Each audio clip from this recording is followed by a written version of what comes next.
Assalamualaikum warahmatullahi wabarakatuh. Ketemu lagi dengan mata pelajaran matematika wajib kelas 12. Jadi sebelum kita belajar bersama, ini ada satu kata-kata bijak dari ahli matematika dan juga ahli statistika dari Amerika, bisa untuk motivasi kalian. Jadi yang namanya Paul Halmos, the only way to learn math is to do math. Jadi satu-satunya cara untuk belajar matematika itu adalah dengan cara mengerjakannya. Jadi kalau kita ingin sukses belajar matematika, maka kuncinya adalah dengan mengerjakannya atau dengan latihan soal. Nah, ini masih dengan materi statistika, lanjutan dari materi yang kemarin tentang ukuran pemusatan data. Dari bagian 1, ukuran pemusatan data tunggal. Jadi yang kita bahas nanti adalah yang data tunggal terlebih dahulu, ukuran pemusatan data yang data tunggal. Ukuran pemusatan data itu disebut juga dengan ukuran tendensi sentral.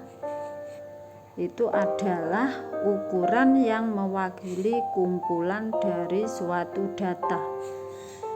Jadi ukuran pemusatan data tunggal itu nanti ada 3 macam. Yang pertama ada mean atau nilai rata-rata.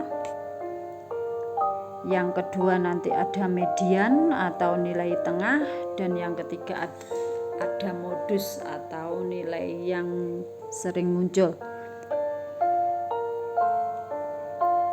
Nah, ini untuk yang pertama itu adalah mean atau nilai rata-rata, lambangnya adalah X bar seperti itu. X dengan tanda garis di atasnya itu namanya X bar. Nilai rata-rata itu adalah jumlah dari semua data dibagi dengan banyaknya data. Nah, rumusnya X bar sama dengan sigma atau jumlah dari XI, jadi jumlah dari data ke I dibagi dengan sigma F atau sigma frekuensi. Jadi jumlah dari semua data dibagi dengan banyaknya data, di mana X bar itu adalah nilai rata-rata, XI itu adalah data ke I, dan F itu adalah frekuensi.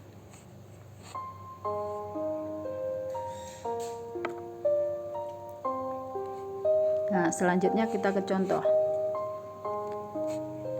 Data tunggal itu di sini nanti disajikan dengan 2 cara, yaitu data tunggal yang disajikan secara acak. Jadi kalau secara acak itu datanya seperti ini. Contohnya, berikut disajikan data nilai ulangan nikah, tentukan nilai rata-ratanya.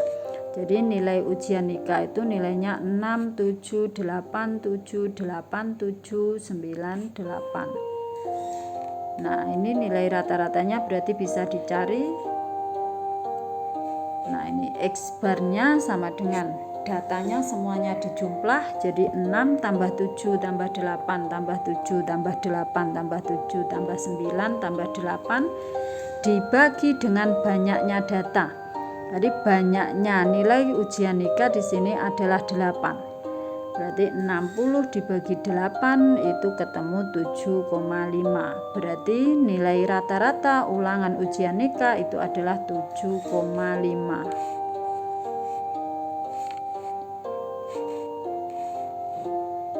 Nah, contoh yang kedua.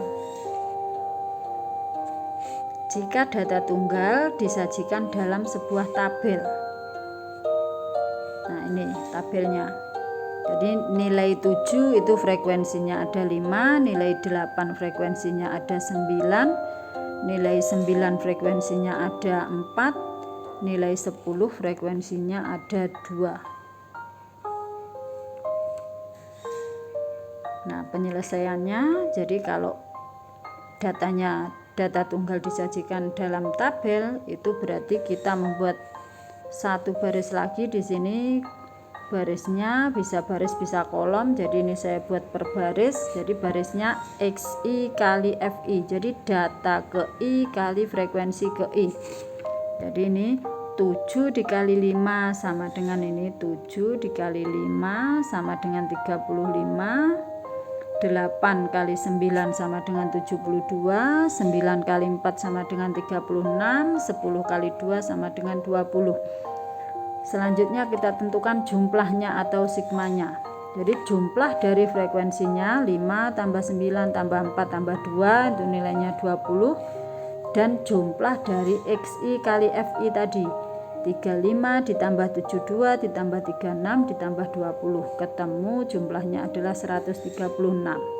Selanjutnya nilai rata-ratanya bisa kita tentukan, yaitu jumlah dari XI kali FI dibagi dengan jumlah dari FI, jadi 163 dibagi 20, ketemu nilai rata-ratanya adalah 8,15.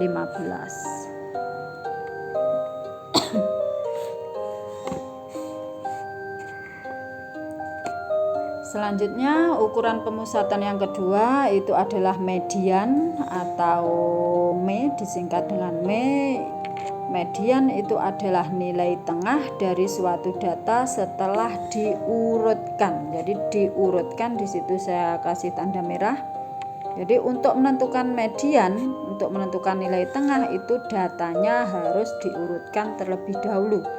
Jadi datanya harus diurutkan dari data yang terkecil. Contohnya, ini data tunggal yang disajikan secara acak. Dari data berikut tentukan mediannya. Yang pertama, jika banyaknya data ganjil. Jadi kalau datanya banyaknya ganjil. Jadi ini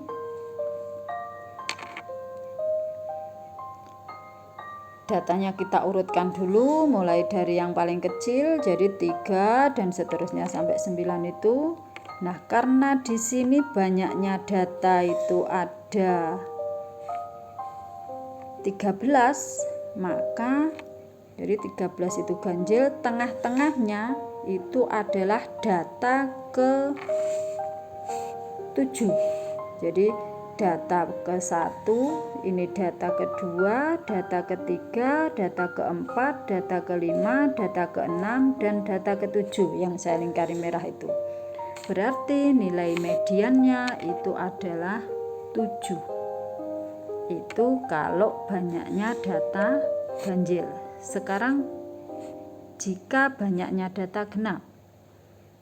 Nah, ini datanya sudah urut. Jadi 5 5 7 7 8 8 8 9. Jadi banyaknya data di sini ada 8. Nah, berarti tengah-tengahnya itu terletak antara data ke-4 dan data ke-5. Jadi karena banyaknya data ada 8, berarti tengah-tengahnya itu terletak antara data ke-4 dan data ke-5.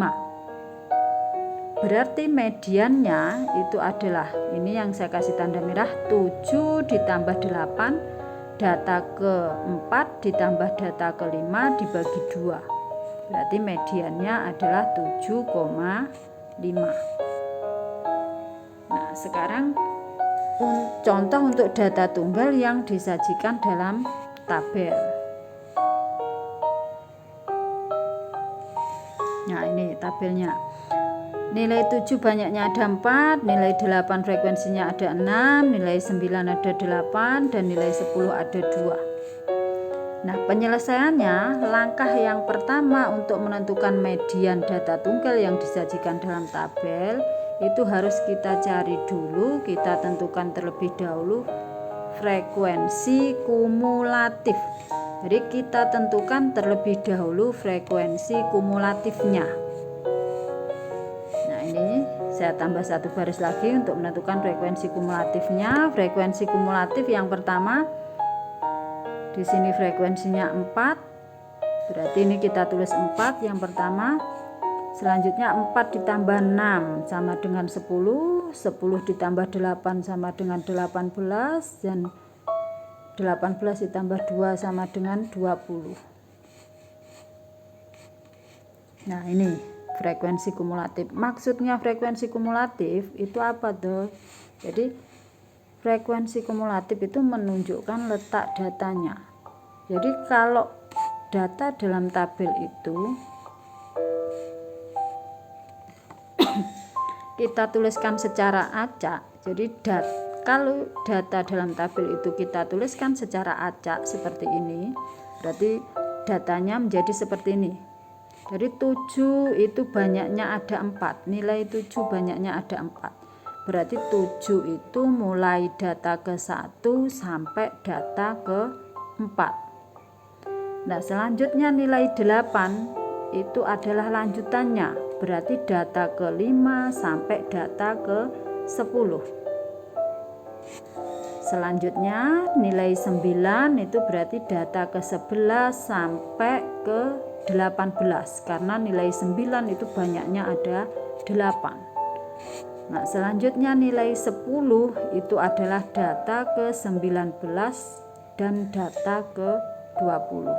Jadi data dalam tabel itu kalau disajikan secara acak itu bentuknya seperti ini. Jadi nilai 7 itu adalah data ke 1 sampai ke 4, nilai 8 itu data ke 5 sampai ke 10, nilai 9 itu data ke 11 sampai 18, dan nilai 10 itu data ke 19 dan data ke 20. Nah, banyaknya data di sini ada 20. Mohon maaf ini keliru. Harusnya ini 20. Jadi banyaknya data sama dengan 20.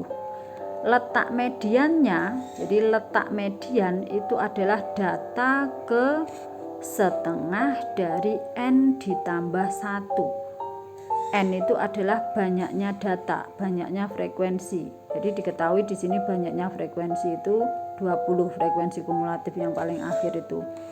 Jadi setengah kali N plus 1 berarti setengah kali 20 ditambah 1. Jadi setengah kali 21 sama dengan 10 setengah.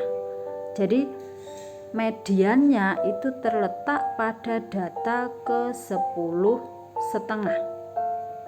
Jadi median terletak pada data ke 10 setengah.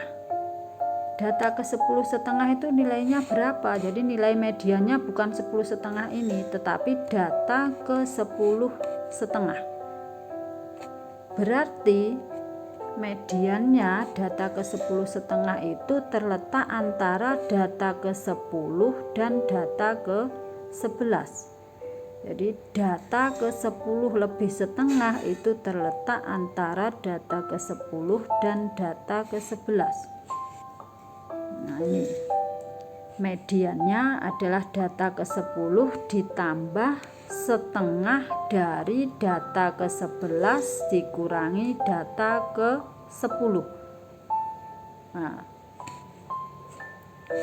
selanjutnya data ke 10. Data ke 10 nilainya berapa? Data ke 10 nilainya 8 ditambah setengah dari data ke 11. Data ke 11 nilainya di sini 9.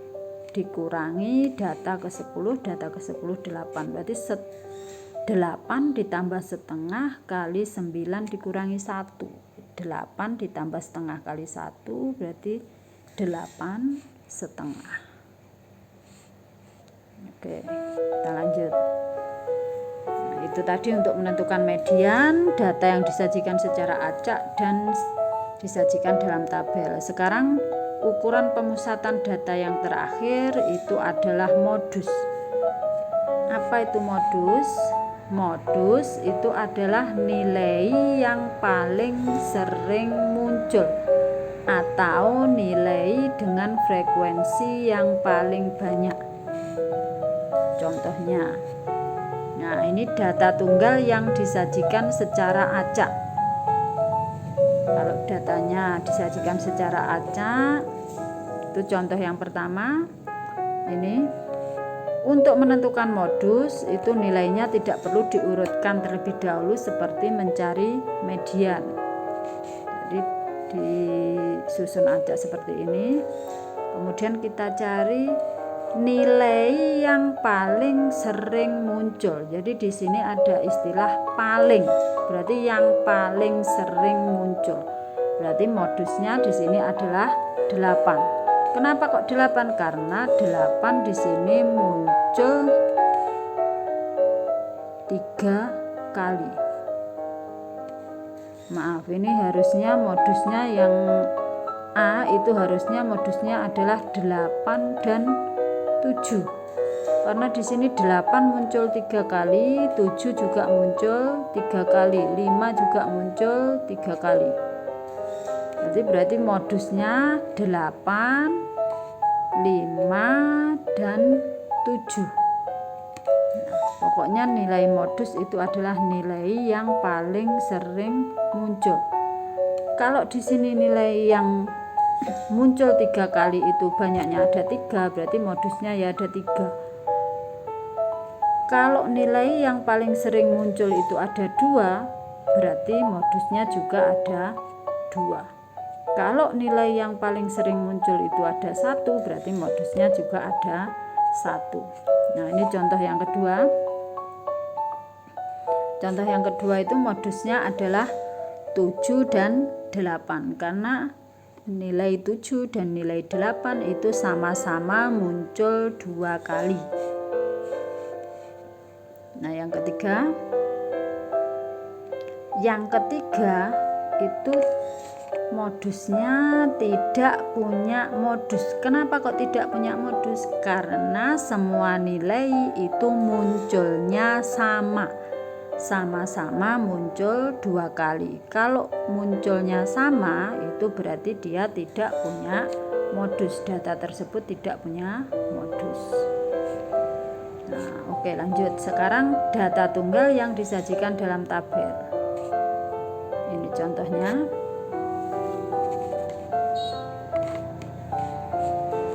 Nah, kalau disajikan dalam tabel, modusnya itu adalah modus nilai yang memiliki frekuensi yang paling banyak. Jadi dari tabel ini yang mempunyai frekuensi yang paling banyak itu adalah nilai 8. Berarti modus dari data tersebut itu adalah 8. Nah, kalau modus lebih mudah daripada median. Nah, mungkin untuk kali ini cukup itu yang perlu saya sampaikan. Jika ada salah kata atau salah kalimat, saya mohon maaf yang sebesar-besarnya. Jika ada kesulitan bisa menghubungi saya lewat telepon atau WA ke nomor saya ini. Mungkin untuk kali ini cukup itu. Terima kasih, selamat belajar. Saya akhiri, wassalamualaikum warahmatullahi wabarakatuh.